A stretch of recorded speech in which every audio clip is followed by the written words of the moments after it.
This is the 1999 remake of House on Haunted Hill on our 31 spooky movies of Halloween.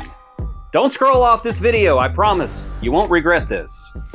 House on Haunted Hill is the kind of movie that throws you in a blender of haunted house horror, shakes it up with some absurd twists, and then sprinkles in just enough over-the-top performances to make it all work. It's a wild ride, but honestly, that's kind of part of its charm, and let's be real. Any movie with Jeffrey Rush channeling his inner Vincent Price while looking like a demented theme park mogul is bound to be a good time. Rush, as the eccentric, mustache-twirling Stephen Price, is hands down the best thing about this film. He spends most of the entire movie gleefully chewing the scenery like it's a buffet, and it works. Watching him play mind games with his guests and deliver every line with delicious, campy villainy and abandonment is worth the price of admission alone. If it was still playing in theaters, which it's not, it hasn't been playing in theaters in a long time.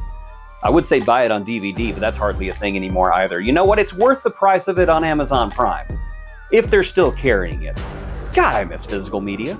Speaking of deadly charm, Famke Janssen is his wife, Evelyn. She's the perfect partner in crime. She's seductive, scheming, and ready to stab anyone with a smirk on her face. Plus, she's so friggin' beautiful.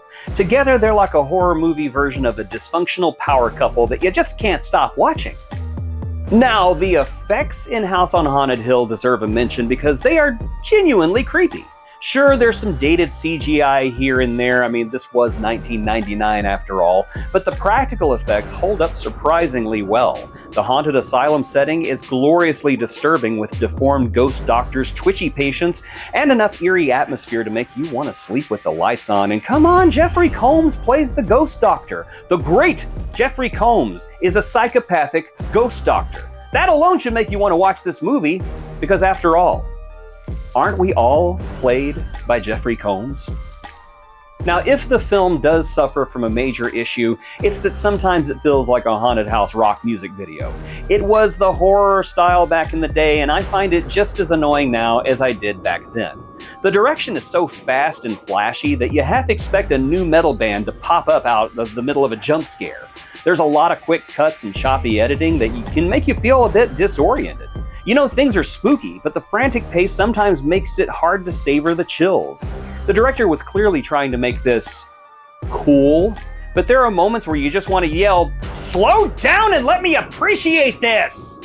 Despite the MTV-style direction and occasional whiplash editing, House on Haunted Hill is honestly a blast. It was hated on maliciously when it was first released, but I honestly think that time has been kind to it. It's a rare remake that's better than it has any right to be, delivering solid scares, a creepy atmosphere, and performances that elevate it into guilty pleasure territory. It's campy, creepy, and most importantly, fun. And I gotta say, that theme song is a bop. So if you're in the mood for some haunted house chaos with Jeffrey Rush grinning like a big stupid maniac, this is definitely worth a watch and why you should put House on Haunted Hill 1999 on your list of 31 spooky movies of Halloween.